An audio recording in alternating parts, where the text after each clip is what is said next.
Hey, you. Yeah, you. Do you know where you are? Well, you've done it now. You're listening to KCAA Loma Linda, your CNBC news station. So expect the unexpected.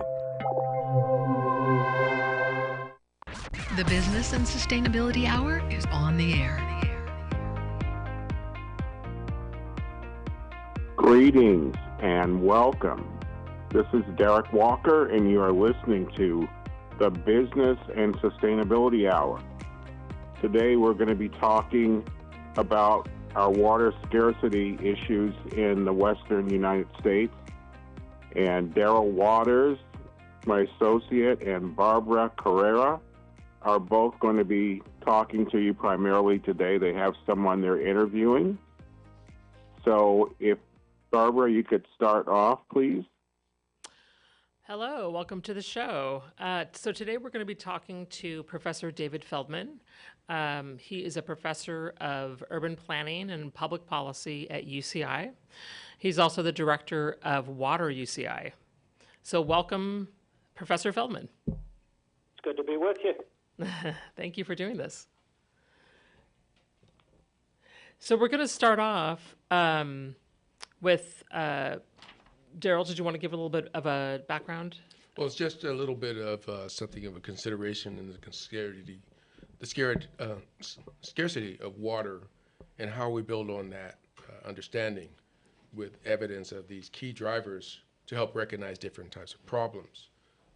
But over time, it's developed, and so we're just using a lot of technology. I would say desalination of seawater, recycling wastewater, capturing stormwater, which are all technologies. And policymakers and other representatives are a few things to consider about water in this segment. So before we dive into the questions and get this discussion going, Professor Feldman, why don't you talk to us a little bit about Water UCI? What is it? How did you get involved? And what do you do?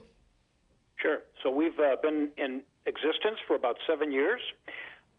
We are funded by grants and contracts, some with water agencies within both Orange County and the Inland Empire, and with the state of California, and some National Science Foundation funding.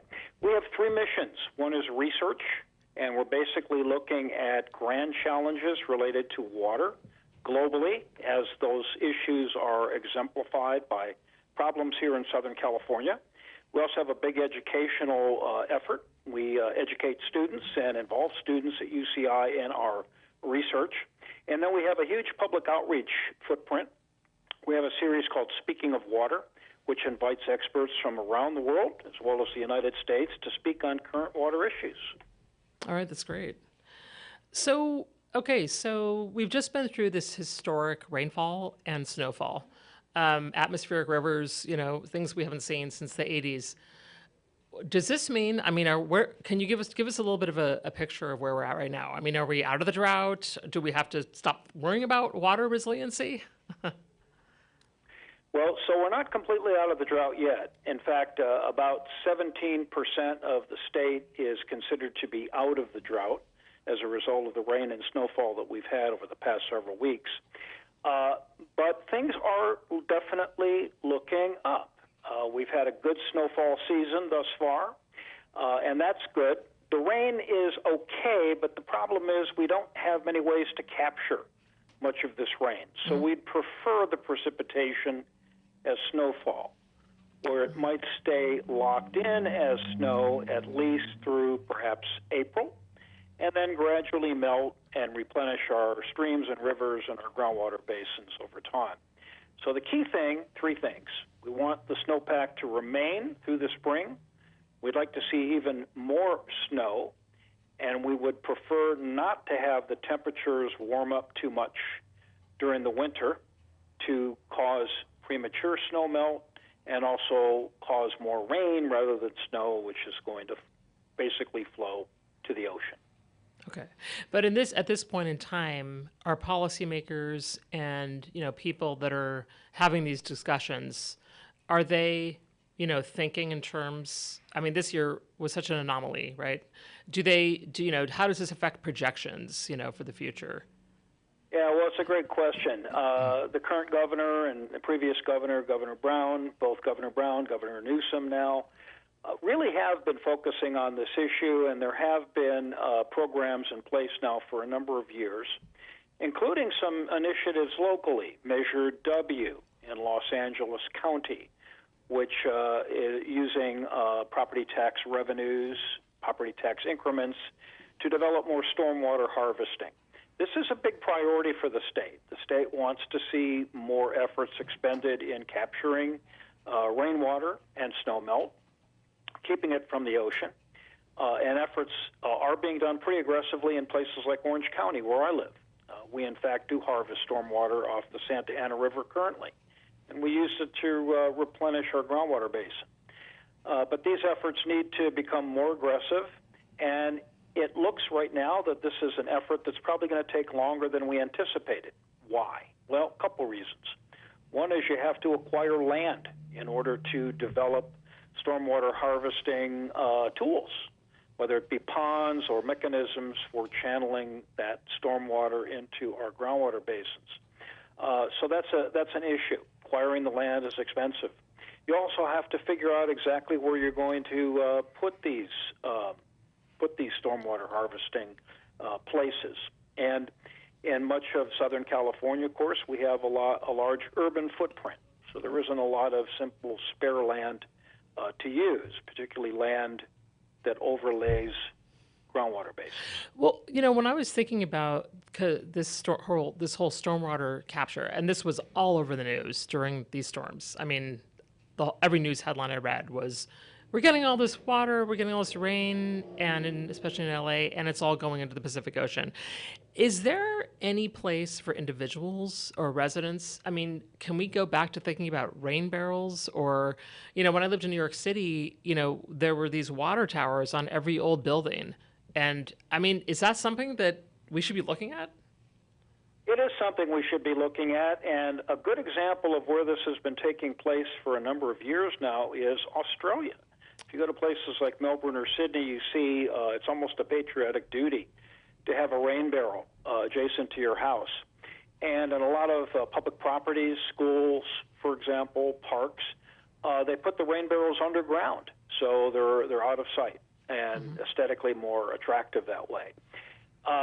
Challenges. Well, in order to collect rain through rain barrels, you have to make sure that people understand the appropriate end uses.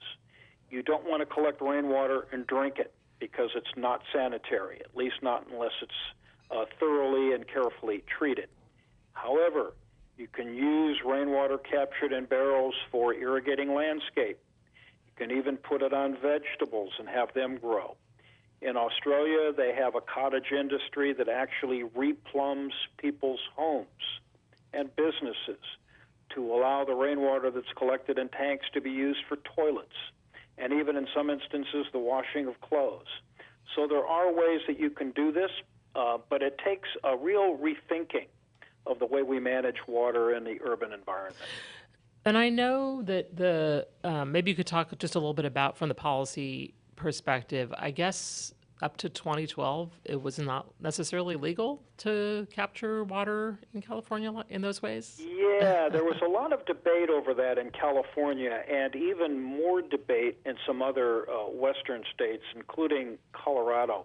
It's a bit complicated, and it seems like a kind of esoteric argument, but under Western water law, which is based on what's called the principle of prior appropriation, people who settle a region within a particular basin or watershed have certain claims to water that simply falls in that watershed.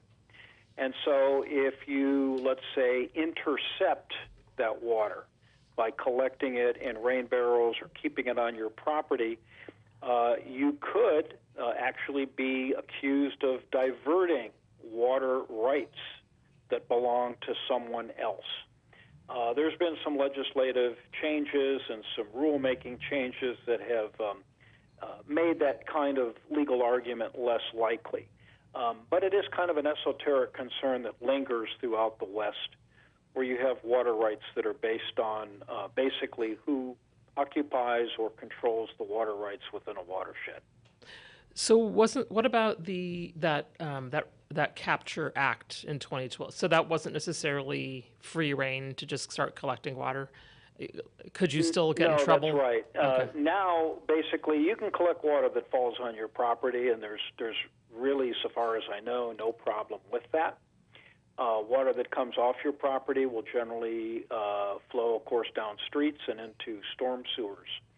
And this is where I think when we talk about stormwater capture as a water supply strategy, our attentions are really being focused. And that is, how do we take this stormwater, and instead of running it off to the ocean through the storm sewer system, is capturing it and storing it. Mm-hmm. Yeah.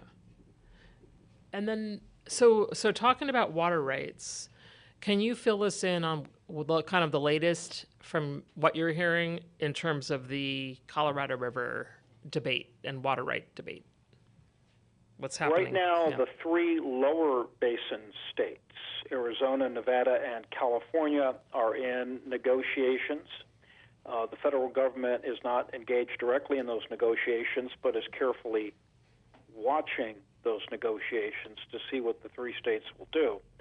But basically, what the three states realize they have to do is to figure out, given the fact that waters behind Lake Mead have been falling over the past few years and don't appear to be replenishing anytime soon, how are they going to revisit the law of the river, the Colorado River Compact, in thinking about how to reallocate the available water in the Colorado River in an equitable manner?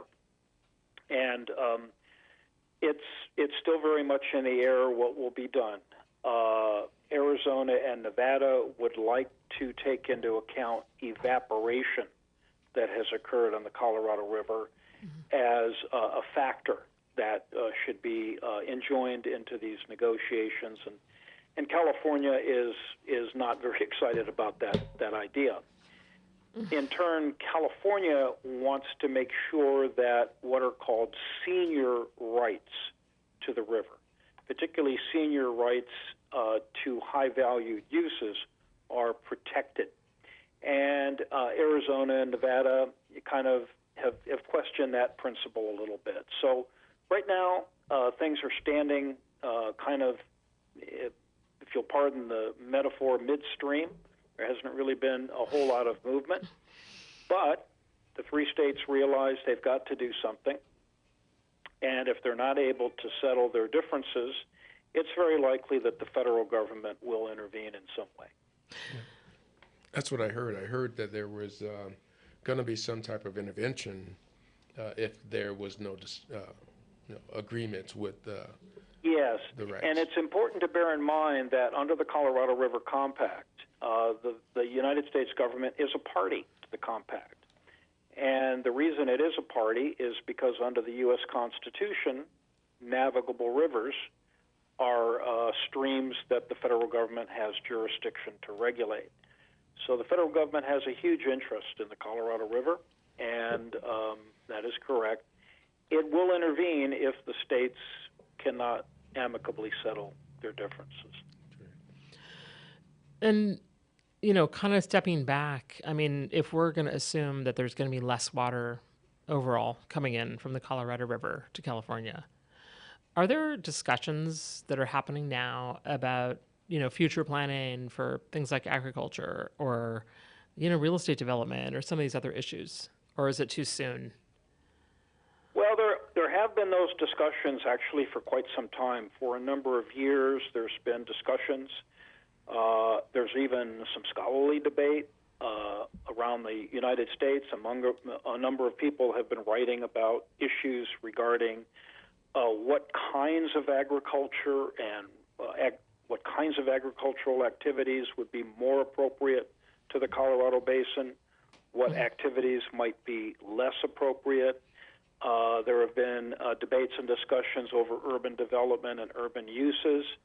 Those debates have gone on for quite some time, and I think one of the principal challenges is that the demands for the Colorado River's water have basically been unceasing. in point of fact, urban demands have been growing. Agricultural demands have been sort of pretty much stable throughout the basin. They are, however, a significant demand on the basin's water. So agriculture is still a concern. Growing urban demands, Phoenix, Las Vegas, and of course Southern California, big users of the river. And there have been some prescriptions as to what needs to be done. And most of those prescriptions revolve around things like figuring out how to reduce our demands for the Colorado River's water and augment our water supply in other ways. And the other ways mean things like what we just talked about, stormwater harvesting, and in addition, the recycling and reuse of wastewater, which is being more aggressively pursued throughout the region, and I think will continue to be pursued. And for coastal areas, which basically, of course, means California, the prospects of increased desalination. And I want to jump into those topics more in detail. We're going to take a very quick break, and we will be right back with Professor David Feldman. The Business and Sustainability Hour is on the air. Did you know here at KCAA 1050 AM that we developed an app for all your Android devices? We're talking about your smartphone, your tablets, you name it. You have an Android format, you can take KCAA with you everywhere you go. We're talking about our audio stream, our video stream, and even our podcast. Go to KCAAexpress.com. That's KCAAexpress.com. KCAAexpress.com. The Business and Sustainability Hour is on the air.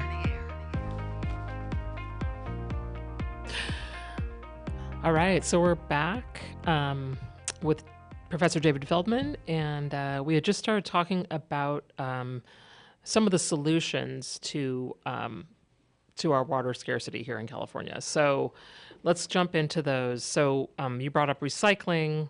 I know a little bit about the groundwater replenishment system, but maybe just talk a little bit about that and how easy or difficult would it be to kind of expand on that kind of thing? Well, if we start with Orange County as an example, and we do have one of the largest wastewater recycling systems, I believe, in the entire continent. It's a system that's tried and true. It's been in operation for a number of years, and it serves the water needs of over 2 million people, and it works extremely well. And it's a system that can be expanded, and in fact, it is being expanded as we speak. In order to do this right, one of the things that's really interesting about Orange County is that the Orange County Water District and the various other water agencies that make use of the water have taken very positive and proactive efforts to alleviate public concerns. And they did this throughout the process. You know, when we talk about recycling wastewater, and I'm sure you've heard the expression toilet to tap, which is a sort of a disparaging description of wastewater reuse, I think resonates with those who, you know, are opposed to the idea of thinking about wastewater as something that can be reused in a safe way. But it can be, and it is being done. And Orange County, I think, is a national model for how to do this the right way. A lot of effort was made to show the public how the system would operate, how the system would be melded with other water supply options in the region, how it could, in the long run, save money and also permit continued growth in the region. And so all these things were very positive. And, of course, we have a groundwater basin, which is very critical because we're taking that recycled water and we're mixing it with virgin groundwater, which provides another barrier to ensure its safety and its purity. So these are things that can be done elsewhere. You might know that Los Angeles, for example, is trying to pursue much the same strategy using the San Fernando Valley's groundwater basins as a way of recycling wastewater.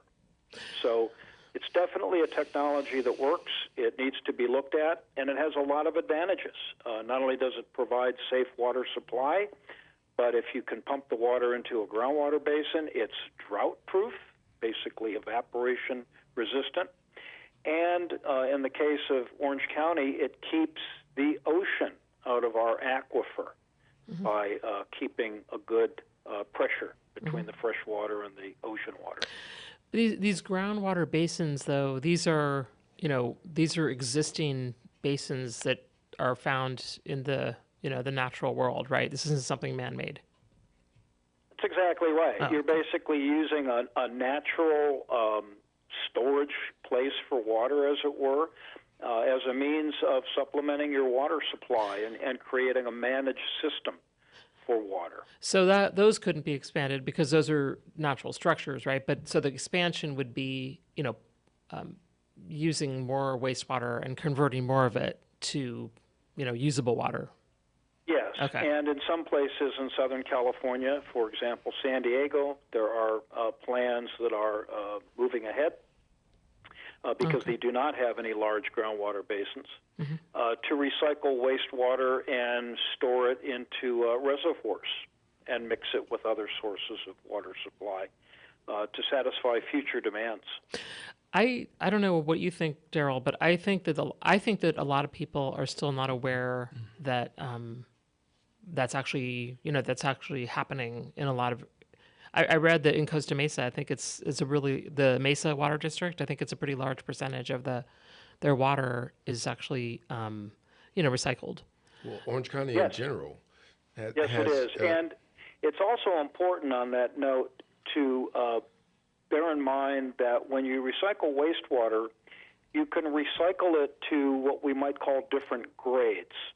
So, for example, the Orange County Water District recycles wastewater in Fountain Valley. It's at what's called the groundwater replenishment system. It recycles wastewater to a very, very high degree of purity, which means that water is potable. It can be consumed. It can be used by you and I. On the other hand, many of our local water districts recycle a certain amount of wastewater, and they use it for things like irrigation, for landscape. Yeah. We do that in Irvine, for example. And you don't have to purify the water to the same degree that you would if you were going to drink it. But nevertheless, you're putting the water to use in very profitable, very smart ways. And you can even argue that in doing so, you're then conserving precious drinking water.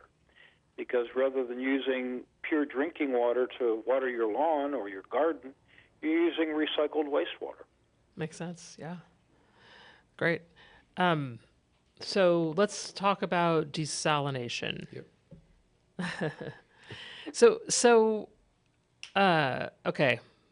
You can talk about it in general, but why was a desalination plant, approved so quickly in Dana Point, but Huntington Beach it still hasn't been, and they've been trying for years? Yeah, it's a good question, and there seem to be several reasons from what I can reconstruct from the decision-making record. Let's start with Dana Point. Smaller plant, smaller footprint, smaller environmental concerns as a consequence. In addition, the Dana Point plant has pretty much of an assured customer base. The end users of the water pretty much established. That was not clearly the case with the Huntington Beach plant or the proposed plant. Some local water agencies said they probably would use the water, that they would purchase it. Other agencies said they probably wouldn't. So that made the decision regarding the economics somewhat I guess I would say muddled, somewhat confused. Why would they have a problem? And the size of the plant. The Huntington Beach plant would be considerably larger, and it would be, as a result, have a larger environmental footprint. And then lastly, the Dana Point plant, as I understand it, will take its water. The intake will actually be deep under the seabed, and it will actually use the seabed as a filter to minimize the entrainment or entrapment of marine life. Huntington Beach plant, I do not believe, had that particular design. Why would an water agency not want to use desalinated water? Is that something about the desal process? So this has really become sort of a global problem.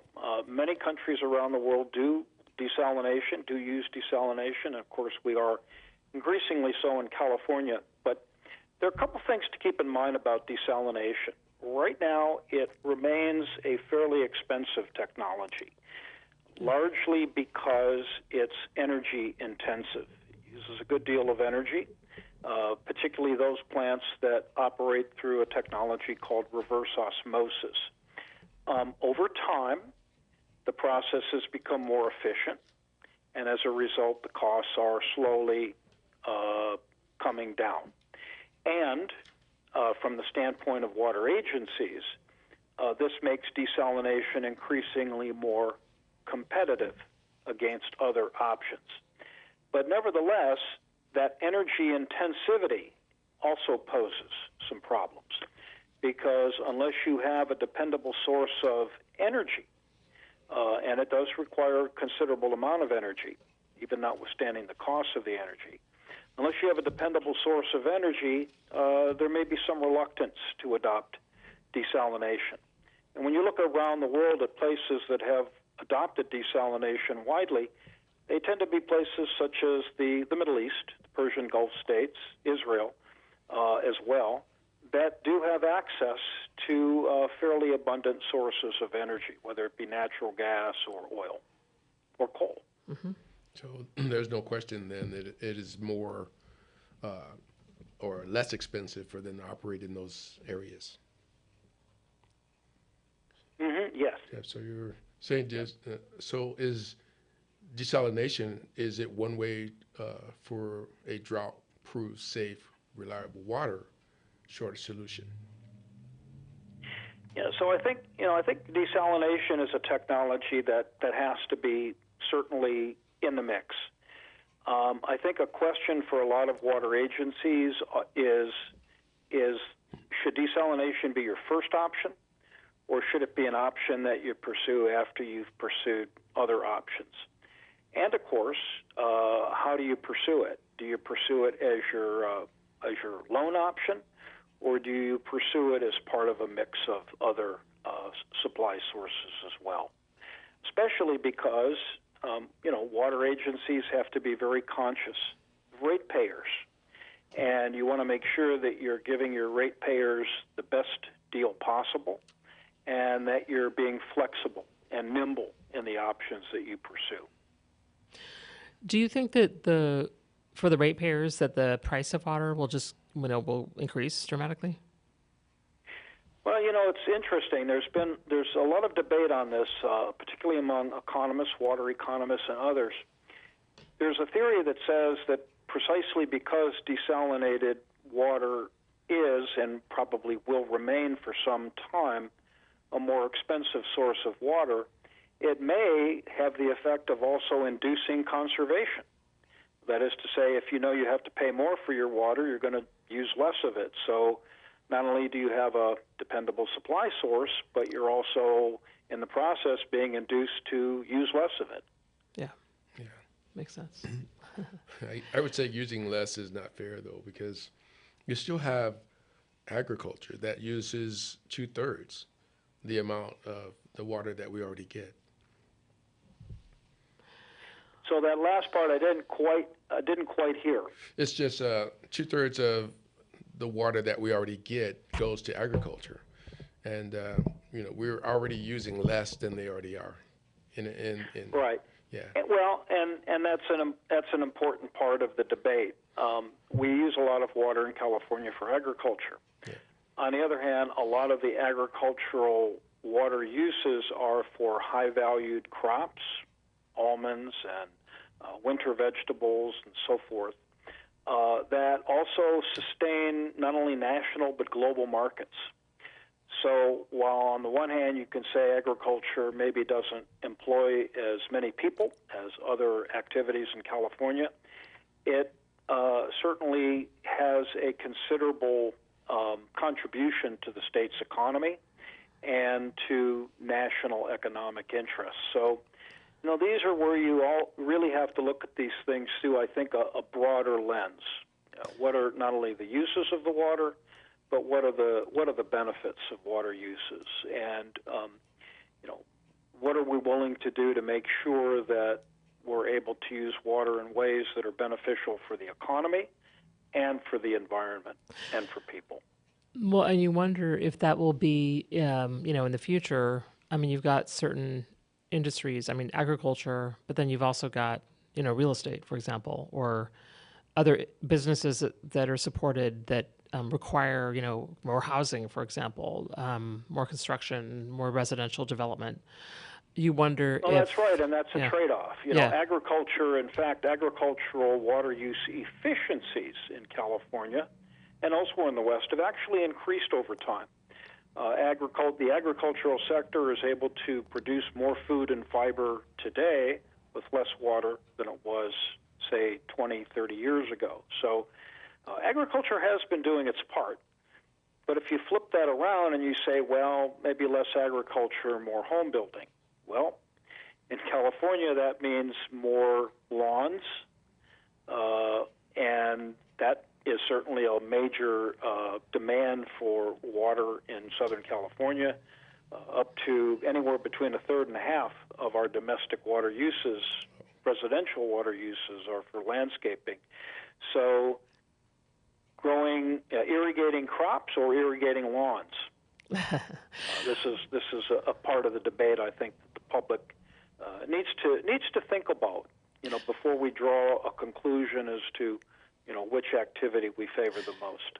But just to kind of play devil's advocate just a little bit, I've always wondered, and I'm not on either side of this debate, but by the way, but I've always wondered, with agriculture, are there some crops where you could just kind of, now obviously Governor Newsom would fight tooth and nail to prevent this from happening, but aren't there certain crops that you could kind of take and pick up and leave and move to a rainy state like Washington State, maybe, or something that would do fine there? Is it not that simple? Oh, that's an argument that some scholars have actually been making for a number of years now. Are there certain crops that simply should not be grown in the western United States generally, and that would be more amenable to being grown more efficiently and with more optimal water uses in the eastern United States? The crops that usually come up are things like alfalfa and certainly cotton, which is grown in Arizona. So that issue is definitely being debated by people, and it's a hard one to resolve because a lot of the agricultural uses that as you point out, maybe could be better done elsewhere where there's more water. Those uses didn't simply happen overnight. They're uses that have been taking place for a number of years. And so questions of how do you gradually wean yourself off of these activities or gradually move toward a more appropriate cropping pattern, those are things that, I think you have to engage the relevant publics, and you have to make sure you do things in a way that are not going to cause more problems than they're going to solve. And on that note, we're going to take one more very short break, and then we're going to come back, and I want to ask you about, kind of switching gears, I want to ask you about your students and kind of some of the things that you're hearing, the new generation and what they're going to come up with. So we'll be right back. The Business and Sustainability Hour is on the air. Did you know here at KCAA 1050 AM that we developed an app for all your Android devices? We're talking about your smartphone, your tablets, you name it. You have an Android format, you can take KCAA with you everywhere you go. We're talking about our audio stream, our video stream, and even our podcast. Go to KCAAexpress.com. That's KCAAexpress.com. KCAAexpress.com. The Business and Sustainability Hour is on the air. All right, so this is our last segment, but yeah, we've covered a lot of ground here. It's been great.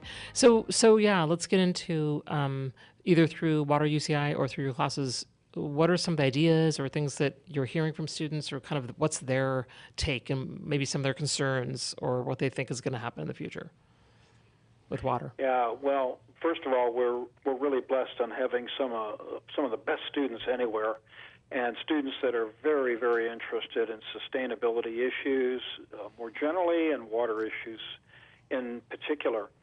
And a number of our students are really very interested in what I would call water innovations, and three areas in particular that a lot of our students have expressed interest in and are studying. One is water conservation. How can we use the water supply we have more efficiently? Are there ways, for example, we can use artificial intelligence and various, virtual programming instruments and internet-based technologies to things like detect leaks and to monitor water use on a daily or even an hourly basis? And how can we just basically become better and more savvy water users, much the same way that, at least in part, we've begun to do with energy in the United States? Mm-hmm. So that's an area that really interests students. So students are also interested, of course, in anything having to do with environmental justice broadly, and certainly water justice in particular.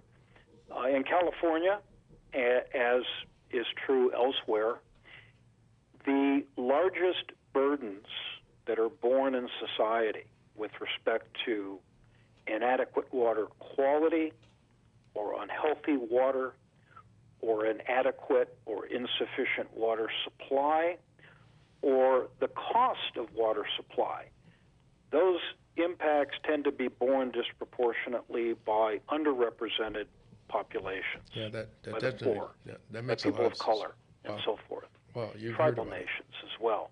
And our students are very interested in finding solutions to that problem. It's something that really passionately animates their studies on water. So issues of using various technologies to be more efficient and the pursuit of more justice in terms of water decision-making are very appealing. And I think a third area, finally, is just looking at appropriate technologies for water treatment and water supply. Things like, for example, we mentioned rainwater tanks. Well, what about replumbing homes so you can take gray water that isn't particularly contaminated but maybe comes out of our dishwashers and washing machines and, of course, our showers and our sinks, and, somehow using those to irrigate our landscape, creative ways. Mm-hmm. And it's just really exciting being among the students because, oftentimes, as in other areas of activity, we'll often say, well, we've never done things that way before. And students will respond invariably by saying, well, why haven't we done things differently before? Why do we keep doing things the same way? And that's a really good problem to have, I think, is to have students that question you. Is there any effort to, like some of these things you were talking about, like AI, to detect, to put in like a smart home kind of situation or, detecting leaks and water use and so forth? Is there any initiatives at UCI to bring those ideas into actual, services and products and kind of make those marketable in that way, or is that not really something that you do? There are. It's not something that we particularly do because, frankly, it's more of, I would say, a very sophisticated activity that is probably done best by inventors and entrepreneurs. However, we'd like to think that we're training the generation of students that are going to be working in those entrepreneurial enterprises. And we do have a number of enterprises in Southern California that employ our students and are working on exactly these technologies, Wow. including real-time monitoring of water use and real-time monitoring of wastewater generation. Are those businesses throughout the state, or is there certain clusters where that's more active? Yeah, so right now there's an interest on the part certainly of policymakers to see these kinds of technologies more widely adopted. Water agencies are certainly interested. That is to say, those that provide water supply are interested in seeing these technologies adopted. And I think it's again, I would use the analogy of energy as we begin to really recognize that water is a limiting factor in how we manage our society, and that water supplies can be depleted, even exhausted. I think we'll become more conscious of the need to adopt these technologies. Much of it will probably be done on a voluntary basis. Eventually, some of these technologies may be more widely introduced as just a matter of course. Mm-hmm. Circling back to the environmental justice. I mean, how do you approach that when it comes to water? What are some of the ideas to make it more equitable? In California, many of the worst water quality problems and many of the places where water supplies have become severely and in some cases critically depleted are in those communities that are mostly rural and agricultural and oftentimes populated by underrepresented populations. And identifying that as a problem, I think, is the first thing that we need to be aware of. That we need to be conscious of the fact that not everyone is blessed with the automatic privilege of being able to turn on their faucet and the water's available and plentiful and fairly cheap. This is a priority for California. This is something that the governor and many members of the legislature and our water agencies are concerned about. And I think it's going to require a real serious investment in upgrading our infrastructure. We now have, of course, a new infrastructure law that was passed by Congress last year, and much of that money is going to be targeted to upgrading our water infrastructure. I think we're going to see increased demands that those infrastructure improvements target underrepresented communities. And that should happen. It needs to happen because these are the communities that have the least available options for being able to upgrade deficient or in some cases even failed water systems. So I think that's one thing that can be done and I think will be done over time. So that involves really, I mean, holding the local officials accountable, or the water quality agencies that are testing that water there has to be more oversight, I guess. Yeah, testing, monitoring, replacement of antiquated components, detection of contaminants of concern, upgrading treatment systems in communities that may lack the resources to do that on their own, and of course making sure that these communities have access to dependable and reliable supplies of water. So efficient monitoring and, would you say, enforceable, some types of enforceable standard? Well, it's a good point. We do have in the United States some of the most rigorous water quality standards for drinking water anywhere in the world. And they are enforced. But one of the problems is there is evidence that they're not always implemented or enforced equally, or that we don't enforce them rigorously until we know of or hear of a specific problem, perhaps one that we did not anticipate happening. And certainly the example that most commonly comes to mind would be Flint, Michigan, and lead soldered water pipes. Mm-hmm. Right. Right. Do we still have? Do we still have lead in our pipes around here? We used to use lead solder on iron pipes. That's not done any longer, but of course, in communities like Flint, Michigan, and some other places around the country, many of our water distribution systems are upwards of a century old, and so that was the way pipes were connected. Okay. So repairing the environment is probably where we want to be going, and it's just something that is very good to talk about. Lead, where people didn't even know that probably it was solder that was used in iron pipes. Correct. And, of course, many of us did not realize that older homes and older businesses had lead pipes and lead fittings in their water systems. So this is one of the, what we often call environmental legacies of our society. Many of our most profound environmental problems are problems that actually predate the time when we regulated those problems. Now that we're regulating them and now that we're more knowledgeable and more vigilant, we wouldn't make those same mistakes. But nevertheless, these things were done in the past before we knew about them. Right. Makes sense. Yeah. So, what else do you have, Daryl? So, you would think a bunch of different things with desalinated water, but and a lot of things do come to mind, like oil spills and a number of other things in the environment, but it's just a lot to touch on.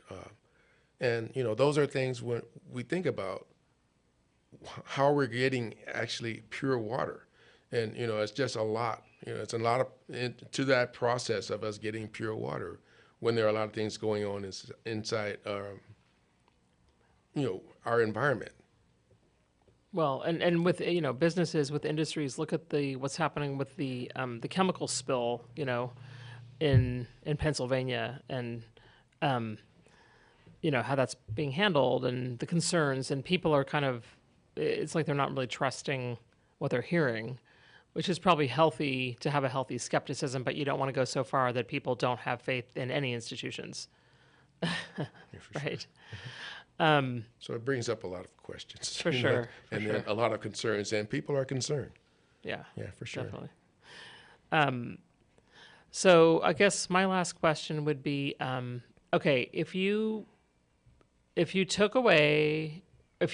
transformed every golf course in Southern California into drought tolerant gardens, how much of our water problem would that solve? Yeah, it's a good question. It would undoubtedly solve a certain percentage of it. It's hard to say exactly how much it would solve, but I think it speaks to a larger challenge, and that is that each and every one of us needs to think about things that we're probably doing or have been doing for quite some time that affect the available water supply in California. Certainly golf courses that use lush lawns, they're irrigated. That's something that we really have to rethink wisely, rethink and move toward more drought-tolerant turf. And, of course, a number of golf courses have done this, but, we need to do as much as we can. I think we could certainly be doing better. But I think we also have to be reminded that we all play a part in this. And while that part may be very small, cumulatively it's very large. Do we have to have lush green lawns, and do we have to water them every day? Or could we replace our lawns with more drought-tolerant landscaping? And could we let the lawns go fallow for a while, particularly during critical periods of water shortage? Could we be more efficient in our indoor uses? Take shorter, more efficient showers. Not keep sinks running interminably to rinse a single dish. I know these things sound sort of silly, but I think they're very important. We all need to be very conscious of our water footprint, much like we've been urged to do for years with energy. Well, is the policy, are the policies set up so that there might be a time when, we might have to let our lawns go fallow? I don't know that that's something that, I'm sure that's not something that's talked about now, but I know that there are certain, requirements that the water districts will put out, with your monthly statement or they're at the state level. Aren't there certain restrictions that the government can put out that people have to adhere to with their water use? Well, during our current drought or our most recent drought and the droughts prior to that, the state has issued various alerts to water agencies regarding the need to cut back water. This was true certainly under the previous drought, and it's been true now. The state, however, is reluctant to micromanage water agencies. And by that I mean the state doesn't say, water agencies, you need to force your customers to cut back water use by doing A, B, and C. Instead, what the state will say is, here's a target. You have to reduce your water consumption within your district by X percent. And the percent tends to be calibrated based on how well your agency historically already uses water efficiently. If you're an agency that has been able to induce your customers to use water wisely, then the percentage of water to cut back is less than it would be if you're, let's say, less efficient or have been less successful in inducing conservation. Having said that, it's then up to the agencies to decide what measures they should take, working with local governments. So there's not necessarily an enforcement, though. Yeah. In most cases, it's been, a question of, in some communities, banning the watering of lawns on certain days or mandating that you can only do it on alternate days or those sorts of things. So these tools exist, but the state is not really very good, I'm glad to say, about micromanaging. Right. I'd like to leave that to local communities. Well, you've also seen incentives that people are getting to cut back and using ways to get their water, and it makes it a lot better. It makes it a little better than punishing them for using the water that they're saving. Well, and that's an area where maybe we could see more incentives for some of these behaviors. Well, I think one incentive, which has been adopted by many water agencies in California, including water agencies particularly here in Orange County where I live, is pricing systems, water billing systems that do a couple of things. One is they charge people more for using larger volumes of water. You're allocated a certain block of water that's calibrated based on the size of your home and the size of your yard, and you pay a certain cost per gallon of water. And then if you exceed that block, as it might be called, then you're charged more for every additional gallon you use, a higher rate. This is, economists call this an inverted block or an inverted tier system. And it basically is a way of encouraging conservation. And it does work. It's been proven to work quite effectively. So our station director is letting us know that it is time to wrap up our show today. But we want to thank you so much, Professor David Feldman, for joining us from UCI. We really do appreciate it. Thank you.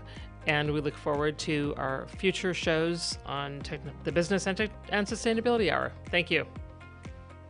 Thank you, Dr. Professor, for joining us today.